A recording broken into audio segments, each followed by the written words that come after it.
అయితే డ్యూటీకి వెళ్ళిపోతున్నాము. Madam phone చేసింది ల్యాండ్రీకి పోమని. ల్యాండ్రీకి అయితే పోతున్నాం. అంటే మన కార్ అనమాట. ల్యాండ్రీకి పోవాలంటే నాకు కార్ ల్యాండ్ క్రూజర్ తీసుకున్నానికి అయితే పోతున్నాం.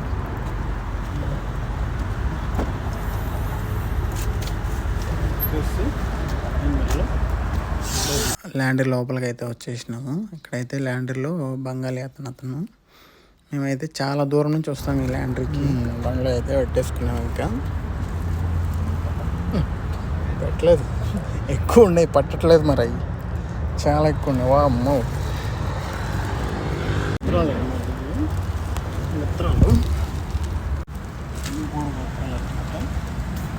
కార్లో అయితే పెట్టేసుకున్నాం.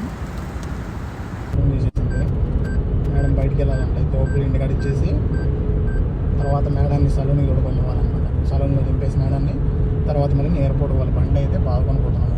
120 పైన వెళ్ళాడుతుంది. 60 గంటల్లో పని మామూలుగా ఉండదు.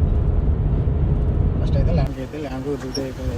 ఇప్పుడైతే మళ్ళీ నిజాంపూర్ ఇంకా మేడం పని ఇంకా మేడం బయటికి పోతుందంట.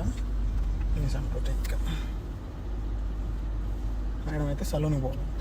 అయితే ఎయిర్పోర్ట్లోకి అయితే వచ్చేసినాం. మా సార్ అయితే వచ్చేసినాడు. బ్యాగులు తీసుకుని బండ్లో పెట్టేసినాము. మొత్తానికి అయితే డ్యూటీ 5ంటికి అయితే వచ్చేసినాం. బ్యాగులు దింపేసినాము. రూమ్కి అయితే వెళ్ళిపోతున్నాం. ఇంకా ఈ వీడియో మీకు నచ్చినట్లయితే లైక్ కొట్టండి, కామెంట్ పెట్టండి. ఛానల్ అయితే సబ్స్క్రైబ్ చేసుకోండి. మరిన్ని